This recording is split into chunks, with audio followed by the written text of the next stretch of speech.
கோவை, திருப்பூர், நீலகிரி மாவட்டத்தைச் சேர்ந்த பல்வேறு அமைப்பு சாரா தொழிற்சங்க நிர்வாகிகளுக்கு ஒரு நாள் நலவாரியங்கள், தொழிலாளர் சட்டங்கள் குறித்து பயிற்சி முகாம் நடைபெற்றுக் கொண்டிருக்கிறது. இதில் பல்வேறு தலைப்புகளில் பல்வேறு வல்லுநர்கள் கருத்துக்களை தெரிவித்திருக்கிறார்கள். மாலை 5 மணி வரையில் இந்த நிகழ்வு நடைபெற இருக்கிறது. பயிற்சி பெற்றவர்களுக்கு சான்று வழங்கி நிகழ்ச்சியை நிறைவு செய்ய இருக்கிறோம். இதில் குறிப்பாக இன்றைக்கு தமிழ்நாட்டில் மட்டும்தான் தொழிலாளர்களுக்கென 18 நலவாரியங்கள் அமைக்கப்பட்டு சிறப்பாக செயல்பட்டு வருகிறது. இந்தியாவில் எந்த மாநிலத்திலும் இவ்வளவு வாரியங்கள் இல்லை. இந்த வாரியங்களை அமைத்து சிறப்பாக செயல்பட்டு வரும் தமிழ்நாடு அரசுக்கு இந்த கருத்தரங்கு நன்றியை தெரிவித்துக் கொள்கிறது.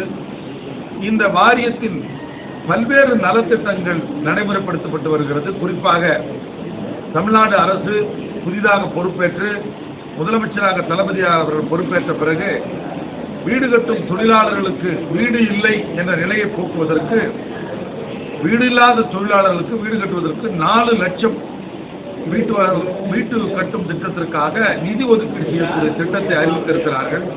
அதே போல குணப்படுத்த முடியாத நோயாளிகளுக்கு மாதம் 1000 ரூபாய் வழங்கக்கூடிய திட்டம். இந்த மாதிரி புதிய திட்டங்களை அறிவித்த முதலமைச்சருக்கு நன்றி தெரிவித்து தீர்மானம் நிறைவேற்றப்பட்டிருக்கிறது.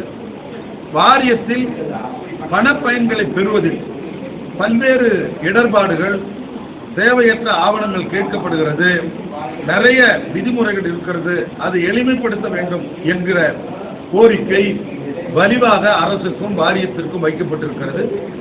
இது சம்பந்தமாக வாரியம் கூடிய முற்றில் தேவையற்ற ஆவணங்களை கேட்பதை தவிர்த்து தொழிலாளர்கள் எளிமையாக உதவிகளை பெறக்கூடிய அளவிற்கு எல்லா திட்டங்களையும் எளிமைப்படுத்துவதற்கான பணிகள் நடைபெற்று வருகிறது. விரைவில் இது குறித்து அரசு தெளிவுரையை அனைத்து மாவட்டங்களுக்கும் அலுவலர்களுக்கும் அறிக்கை அனுப்ப இருக்கிறது என்கிற அந்த செய்தியையும் இந்த நேரத்தில் நான் தெரிவிப்பதில் மகிழ்ச்சி அடைகிறேன். தொழிற்சங்கங்கள் இல்லாமல் தொழிலாளர்களை வாரியத்தில் பதிவு செய்திட முடியாது. ஆகவே தொழிற்சங்கங்களும் அலுவலகம், வாரிய அலுவலகம் இணைந்து செயல்பட்டால்தான் கூடுதலாக உறுப்பினர்களை வாரியத்தில் சேர்க்க முடியும். அதே போல நலத்திட்ட உதவிகள் விரைந்து தொழிலாளிக்கு போய்